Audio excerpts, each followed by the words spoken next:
ഡെസററ്റ് കിട്ടണമെന്ന് എന്നെക്കാൾ അധികം ആഗ്രഹിക്കുന്ന നിങ്ങളാണ്. ഡെസററ്റ് കയ്യിൽ കിട്ടി അതിന്റെ അളവറ്റ ശക്തി കിട്ടണമെന്ന് ആഗ്രഹിക്കുന്ന നിങ്ങളാണ്. എന്തിന്? മനുഷ്യന്റെ ഭാവി ബലപ്പെടുത്താൻ വേണ്ടിയാണോ? പക്ഷെ ഭാവിയിൽ ആരാണ് ശക്തിമാനെന്ന് കാലം തെളിയിക്കുമല്ലോ.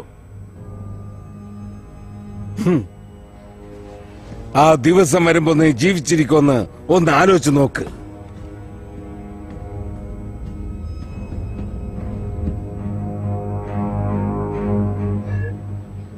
അവന് നിങ്ങളെ ഇഷ്ടപ്പെട്ടില്ലെന്നാ തോന്നുന്നത്. ലോക്ക് ഈ കാര്യം ഇതോടുകൂടി കള.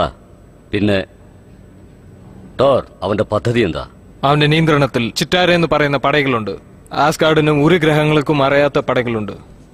ആ പടയ്ക്ക് നേതാവായി മനുഷ്യരെ ദ്രോഹിക്കും. ഭൂമി അവന്റെ അധികാരത്തിലാവും.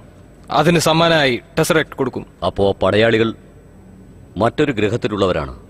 അതിനുവേണ്ടി അവനൊരു കവാടം ഉണ്ടാക്കിക്കൊണ്ടിരിക്കുക. അതിനാണ് അവന് എറിസ്കൽ ആവശ്യമുള്ളത്. സെൽവെക്കോ? അതേ, ഒരു ആസ്ട്രോഫിസിസ്റ്റ് ആണ്. അയാളെ എനിക്കറിയാം. ലോക്കി അവരെയും ഈ ടീമിലുള്ള ഒരുത്തനെയും മുഴുവൻ മാറ്റി. ലോക്കി എങ്ങനെയാ അവരെ ഇവിടെ നിന്ന് കൂട്ടിക്കൊണ്ടുപോയത്? അവർക്ക് ആരെങ്കിലും ഉണ്ടോ അവിടെ? നമ്മൾ അവനെ ശ്രദ്ധിക്കുന്നത് മണ്ടത്തരമാണ്. അവൻ ചെയ്യുന്നതെല്ലാം കാണുമ്പോൾ ഒരു മനുഷ്യമൃഗത്തിനെ പോലെയാണ് എനിക്ക് തോന്നുന്നത്. വാക്കുകൾ സൂക്ഷിച്ചു പറ. ലോക്കി മോശക്കാരനായിരിക്കാം, പക്ഷെ ആസ്കാർഡ് ചേർന്നവനാ. അവൻ എന്റെ സഹോദരൻ കൂടിയാ. 2 ദിവസം കൊണ്ട് അവർ 80 പേരെ കൊന്നു. അത് അവന്റെ അറിവ് കേടാ. നമ്മളിപ്പോ ആലോചിക്കേണ്ട കാര്യം വേറെയാണ്. ഇറീഡിയം. അവർക്ക് എന്തിനാണ് ഇറീഡിയം ആവശ്യം? അതൊരു സ്റ്റെബിലൈസിംഗ് ഏജന്റ് ആണ്. ഞാൻ പറയുന്നത് കേക്ക്. താൻ ഒരു വെക്കേഷൻ പോയിട്ട് വാ. ഞാൻ ടിക്കറ്റ് വാങ്ങിത്തരാം. ഷീൽഡിൽ കൊളാപ്സ് ആയമാര് പോർട്ടിൽ കൊളാപ്സ് ആവാൻ സാധ്യതയില്ല. നീ ആരാണെന്ന് അറിയാതെ ഞാൻ തല്ലിപ്പോയി, ഒന്നും വിചാരിക്കരുതേ. അത് മാത്രമല്ല, ഈ പോർട്ടർ ഒരുപാട് നേരം തുറന്നു വെക്കണമെങ്കിൽ ഹിരേഡിയം തീർച്ചയായിട്ടും അവർക്ക് ആവശ്യമുണ്ട്. സോ ഈ സ്ക്രീൻ ഓപ്പൺ ചെയ്യൂ, ഇത് ഓപ്പൺ ചെയ്യൂ. ദേ, അവൻ വീഡിയോ ഗെയിം കളിച്ചോണ്ടിരിക്കുക. ആരും കാണില്ല എന്ന് വിചാരിച്ചു. ഞാൻ കാണും. ഓക്കെ, ഫ്യൂരി എങ്ങനെ കാണാ? തിരിഞ്ഞു നോക്കൂ. ഓ, അങ്ങനെ കാണാമല്ലേ. ശരി, നമുക്ക് കാര്യത്തിൽ കിടക്കാം. മറ്റുള്ള സാധനങ്ങളൊക്കെ ഏജന്റ് പെട്ടെന്ന് അടിച്ചു മാറ്റിക്കളയും. ഇപ്പൊ അവർക്ക് അത്യാവശ്യമായിട്ട് വേണ്ടത് ഒരു പവർ സോഴ്സ് ആണ്. ടെസ്റ്റ് പ്രവർത്തിക്കാൻ വേണ്ടി അവർക്ക് ഒരു ഹൈ എനർജി ആവശ്യമുണ്ട്.